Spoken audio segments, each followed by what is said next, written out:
ઓહો, કેટલા દિવસથી કોઈ બીજી રહે છે કઈ?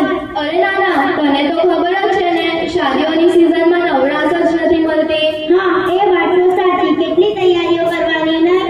તો પછી હવે ચાલ, બહુ દિવસે મળ્યા છે તો દિલશાદ બીબી અને ગુલશન બીબીના પણ બોલાવો. બહુ દિવસથી બધા ભેગા નથી થયા. હેલો.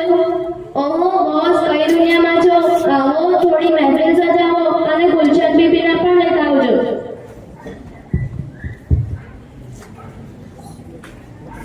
હાય, હેલો, કેમ છો? Fine fine. કદી નાયરા દીદીને ન લાવી તમારી પડોશણ? ના, છોડો ને, એને તો બસ ફોટાઈ મારવાની અને દેખાવ કરવાની આદત છે.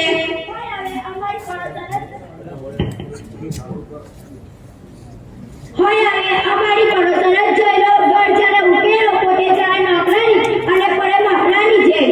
હવે તેની 100-150 વાળો ડ્રેસ સીવડાવી 1000 વખતે જાણી જોઈને આપણી સામે હરાવે.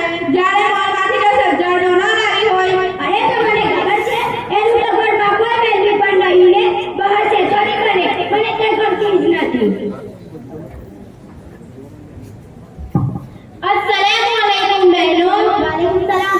કેમ મળવા ન ગયું? અને આ જો તમે કેમના પોતાની છોડી બીજાની પંચાયત લઈ બેઠા છો? એટલા જ માટે કે 10 દિવસ પહેલા મુક્તિયા આવશે અમારી કેળવણી કરવા માટે. અમારી પંચાયત કરવાવાળા તમે છો ને? મેં કઈ મુક્તિયા પણ નથી કે નથી કોઈની પંચાયત. આ તો મોટા મોહલ્લી માટે સાંભળેલ વાત છે કે બીજાની ખામીઓ ને એવો જોવા કરતા પોતાની જુઓ. રહેવા દો હવે પોતાઓની વાતો. એ કેટલા સુધરેલા છે અમને બધી ખબર છે. મોડું મોડું ન બોલાવો ને તો એમની બધી બોલો બહાર કરી જશે. યાર નો, આ શું કપડાં છે? આ તો ફ્લેશ અમદાવાદ થઈ જાય છે. શું આ ઘરમાં ચાલે? હા, બિલકુલ રાઈટ. આપણે મોટા ઘરના મગર પર વેસ્ટર્ન કપડાં તો આવવા જ જોઈએ. લાગે કે કોઈ મોડલ હવે તો દાદી ઉમરાહમાંથી લઈ આવ્યા છે.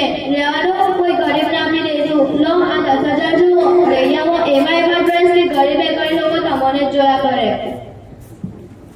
અરે બેટા આ કેવું? ના સલામ